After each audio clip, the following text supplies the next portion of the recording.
education is so important. Knowledge is important. Knowing history and understanding history is fundamental to your perception of reality. You have to know history.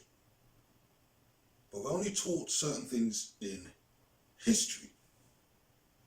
And what we're taught is to create within our minds ideas and beliefs about certain things. But a lot of these ideas and beliefs have been created through illusions. They're illusions. Because a lot of the history that we're taught has gaps. It has omissions. It has fundamental aspects which distort the picture that has been painted. Let me give you another example of where history isn't what we think it is, because we've never been told.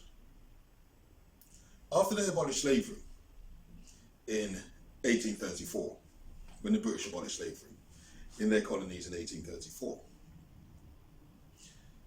it wasn't a total ban, in the sense that some of the slaves had to do extra years of service for another 15 odd years.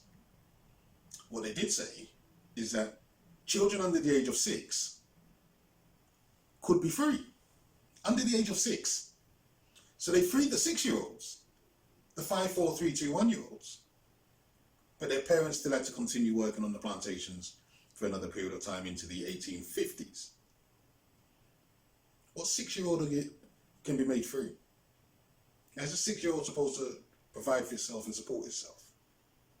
So that's just a madness. But the point I wanted to make was this.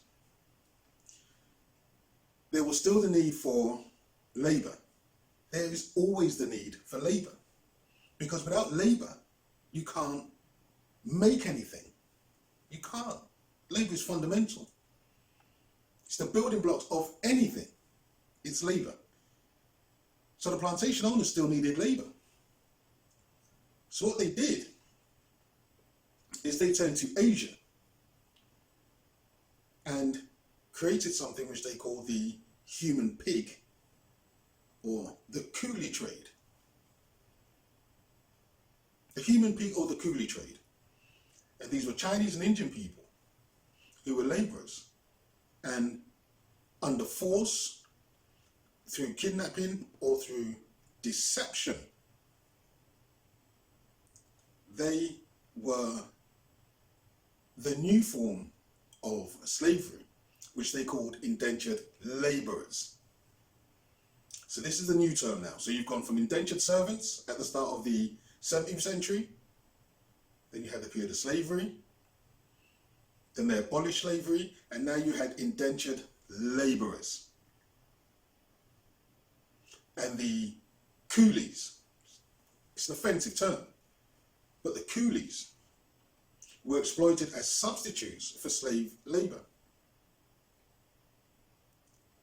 Between 1838 and 1845, many Indians were transported to Guyana, Trinidad and Jamaica.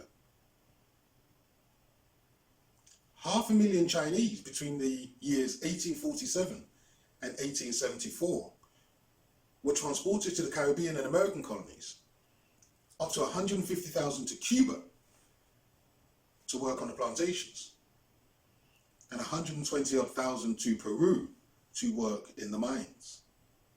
And these indentured labourers lived no better than the slaves. Indentured labourers was the new form of slavery. And over 75% of those who were indentured labourers for a specific period of time died within their contract period.